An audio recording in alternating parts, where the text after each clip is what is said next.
Country. We wanted to talk about two different communities with whom the Republican Party usually struggles a bit to gain their support, the Jewish and African American community. In 2016, Trump only won 8% of the black vote and 25% of the Jewish vote. Well, joining us now to discuss these two very important voting blocks are Executive Director for the National Diversity Coalition for Trump, Bruce LeVell, and Trump 2020 Senior Advisor and Co-Chair of Jewish Voices for Trump, Boris Epshteyn. Gentlemen, welcome back to the show. Good to see you.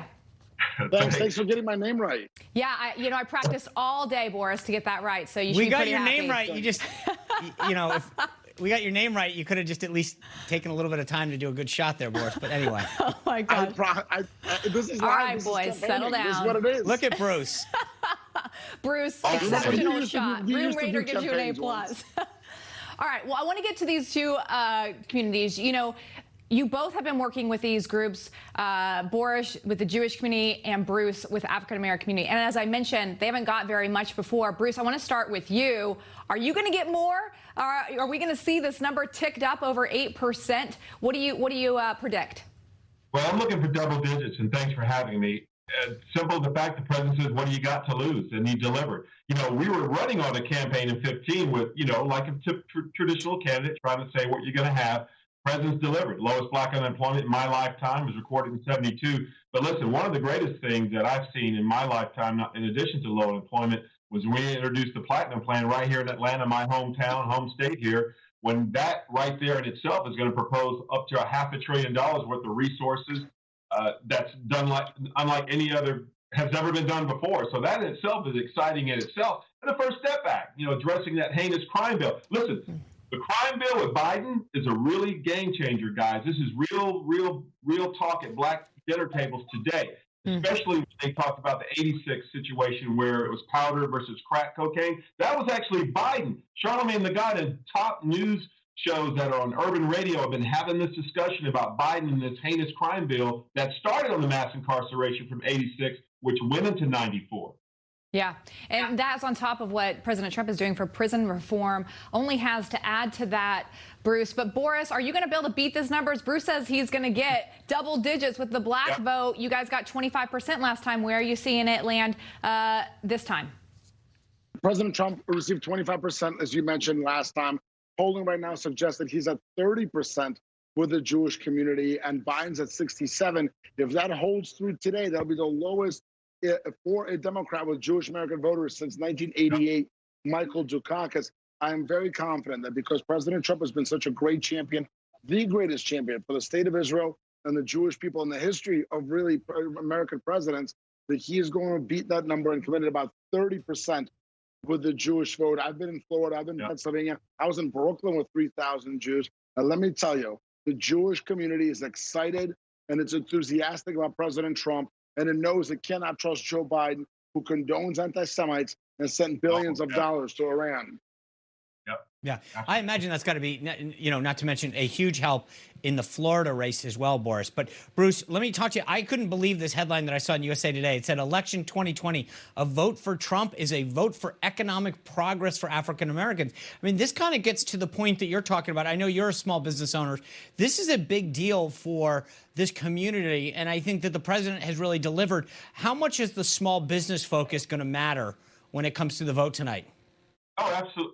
Tremendous. When I was with the president back in 2015, one of the campaign promises to a large group of black pastors and myself, everyone, this is in August of 2015, was a disconnect on small black business ownership, especially in heavily dense black populations where there's a void of retail commodities, Sean. I was like, oh my God, the grocery store, the convenience store, the gas stations were not owned by black America. President Trump talked about this.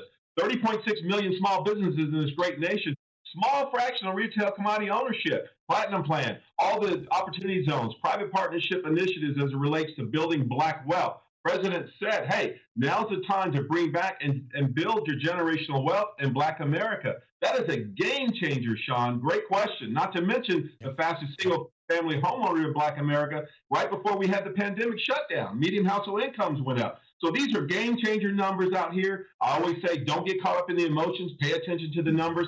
This is a real living, breathing revolution as it relates to Jewish America, Black America, Hispanic America. Come on over at the party that wants to win, win, win. This is what we're asking. And Sean, I hate Newsmax took you. I miss you, brother, out here in this game. You were one of the best guys in the war room. You were strong under pressure. I appreciate you. I'm sorry I'm getting out of order here with I disagree with all that.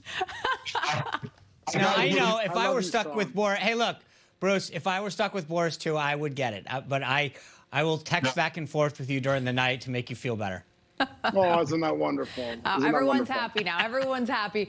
Boris, I got to ask you this, though. You're on the campaign. I keep hearing people on the Trump campaign say that we're going to win by a landslide. But I got to ask you, is that the right message? Because if I'm a voter out there, there's only a few hours left. I want to make sure, I want to feel like my vote matters. And I want to have a sense of urgency out there that, you know, I have to get this vote in. But if I think, whoa, it's going to be a landslide, I might think, oh, I can sit back. They don't need me.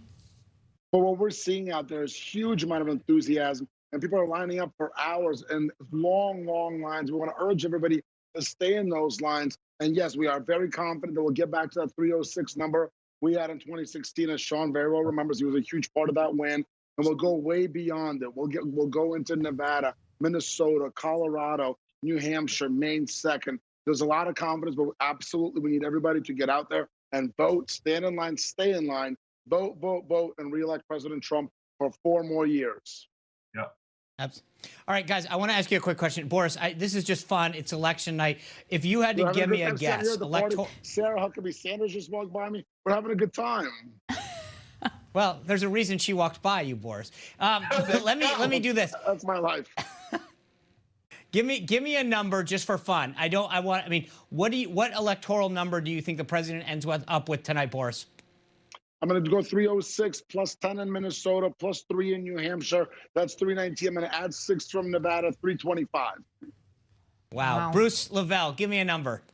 I was in the 320s also, respectfully. It's just too much of a wave out here. People aren't giving up their polling information on the phones, especially the minority population, especially. Watch what I tell you. All right. All right. Well, stay in touch. Keep an eye on Newsmax all night. We're going to have election night coverage. We're going to make sure that we hold you to those votes. 320, 325. All right. Thank you guys for being with us. Right. Go have a drink. All right, we already lost him. All right, well, we talk about those electoral college numbers ever since Trump beat Hillary Clinton in 2016 with that 306 number. Democrats have been calling for the abolishment of electoral colleges.